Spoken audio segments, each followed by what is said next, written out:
Hi everyone, I'm Dr. Zach Reidinger. If you're watching this video, you probably saw my previous video going over the two major causes of sciatica. So today I want to get into ways to fix those. So the first cause that we talked about was affecting your spine and your joints. We called that a subluxation. So how do you fix a subluxation? Well, you do it through specific analysis and chiropractic adjusting. So as a Gonstead chiropractor, I use 5 criteria to determine the exact segment that I'm going to work on and how to specifically adjust it. The first way that I do this is through using a nervoscope.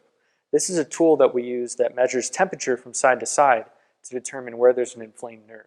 The second that we do is to find and palpate swelling on the surface of the skin. The third is to motion the joint side to side and back to front to find the way that it's fixated. Fourth is by identifying the exact area where there's the most amount of pain. And fifth is through x-ray analysis. So once I've gathered all that information, I'll determine the exact segment that I'm going to work on, and I'll give a precise adjustment based off x-ray misalignment and palpation findings. Now the second thing that we were working on was muscles. So what happens? You have a tight hip flexor that causes the glutes to be deactivated, which causes an overactive piriformis. So most people typically start by jamming their thumb into their glute or putting a massage gun in there to try to relax it. What that typically does is that just irritates it and it doesn't fix the problem at all.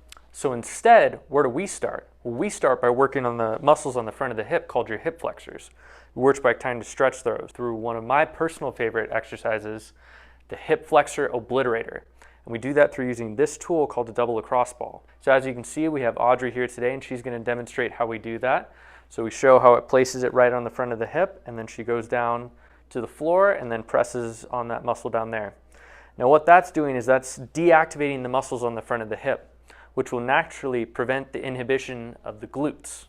So the next thing we need to do is work on strengthening the glutes. Well, there's plenty of ways that we can strengthen the glutes, but one of my favorite ways is to do a banded deadlift. So we use this tool right here, and as you can see, David is being able to perform a proper deadlift using good form and making sure that he's not only strengthening his glute max, but he's also strengthening his glute med, and that's responsible for stability and balance.